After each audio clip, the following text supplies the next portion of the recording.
Bonjour tout le monde, mon nom est Julien Brault, cofondateur de Art Bacon. Ce matin, je vais vous parler d'entreprise familiale. En fait, ce n'est pas une nouvelle d'actualité. En fait, c'est une nouvelle qui date de février. Il y a la Banque nationale qui a lancé quelques nouveaux FNB, puis il y en a un qui a retenu mon attention. Son nom en anglais, c'est NBI, Canadian Family Business ETF. Donc, je pense que son nom français doit être FNB, des entreprises familiales canadiennes. Et essentiellement, c'est un FNB qui investit dans le TSX 60, donc dans l'économie, dans les compagnies canadiennes, mais par le biais du filtre de est-ce que ce sont des entreprises entre guillemets, familiales. Et ce qui est intéressant avec ça, c'est contrairement à un FNB qui va reproduire le rendement d'économie au Canada, où on va se retrouver très exposé au secteur financier puis énergétique minier, là. On parle d'un FNB qui a une répartition de secteurs pas mal différente parce qu'on a utilisé des critères différents que juste l'économie canadienne. Et d'autre part, la thèse derrière, bien, pourquoi investir dans des entreprises familiales? J'imagine que l'image que vous avez en tête, c'est une famille avec deux frères puis une sœur qui se chicanent. Vous avez peut-être des images de Dallas ou de Arrested Development pour ceux qui ont Netflix. Et ça semble un peu étrange. Pourquoi investir dans une compagnie familiale où tout le monde va se chicaner? En fait, ce n'est pas la vraie définition d'une entreprise familiale. Quand on parle d'une entreprise familiale, on parle d'une entreprise qui est contrôlée par ses fondateurs. Ça peut être une famille, effectivement, mais ça peut être un fondateur célibataire qui contrôle la compagnie. On dirait que c'est une entreprise familiale parce qu'elle appartient au fondateur et, entre guillemets, à sa famille, même si elle n'existe pas encore. Et l'idée, c'est que si le fondateur mourait, s'il était célibataire, ben là, je ne sais pas, là, quelqu'un hériterait peut-être dans sa famille ou à moins que ce soit quelqu'un d'autre qui aurait dans son... Mais l'idée derrière ça, pourquoi investir dans une entreprise familiale?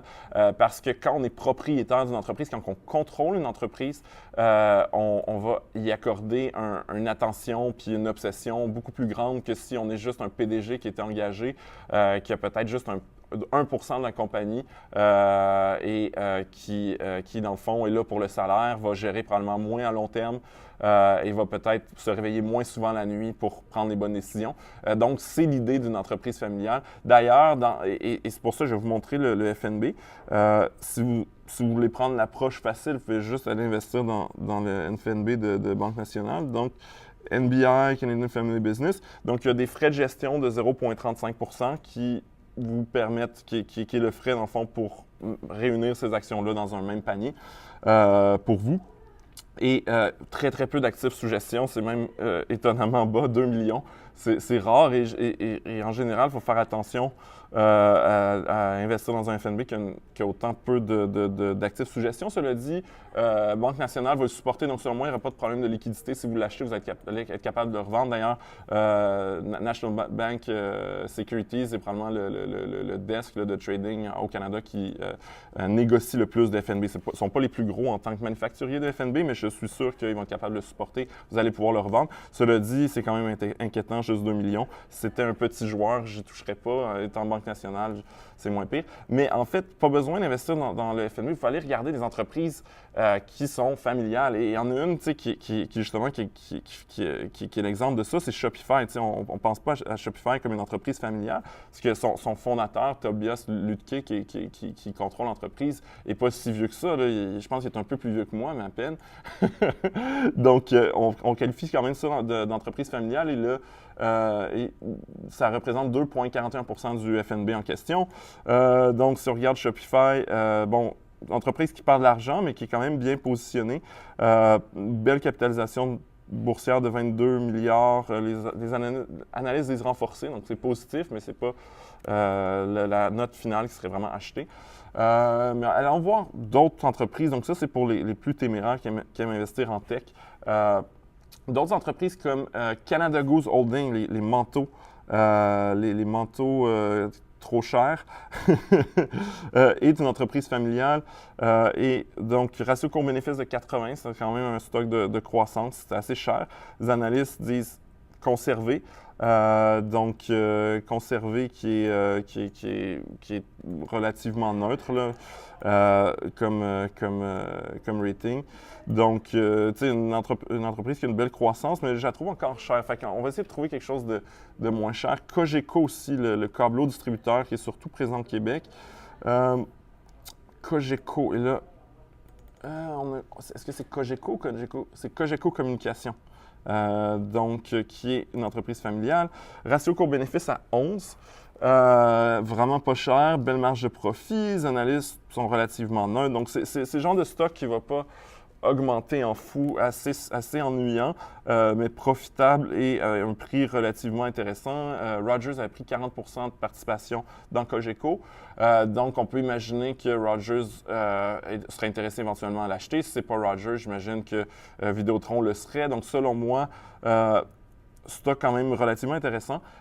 Et c'est une entreprise familiale, donc je suppose que les fondateurs sont encore les fondateurs ou la famille, là, parce que je pense que le fondateur est vieux ou mort. Donc, Cogeco qui est contrôlé par la famille du fondateur. Et on va regarder une dernière, parce que je pense qu'il ne reste plus beaucoup de temps. Une que je ne connais pas. Allons voir. Il y a Bombardier, qui est une entreprise familiale, mais on en a parlé récemment. Donc, allons voir Collier International. Collier qui, et là, je ne suis même pas sûr, je pense qu'il y a Collier dans l'immobilier, mais allons voir, je ne suis pas sûr de ce que je dis. Donc, la beauté de l'app, c'est qu'elle va nous dire c'est quoi la compagnie. On a des petits textes de description. Engage in Provision of Commercial Real Estate Service. Donc, Collier, qui est un propriétaire immobilier qui loue des immeubles commerciaux. Donc, relativement stable immobilier, ratio court-bénéfice quand même assez élevé à 26 pas 26 je veux dire 26,66 petite capitalisation boursière de 3 milliards. Tu vois, un peu cher quand même pour une entreprise en immobilier, mais ça reste quelque chose de quand même intéressant.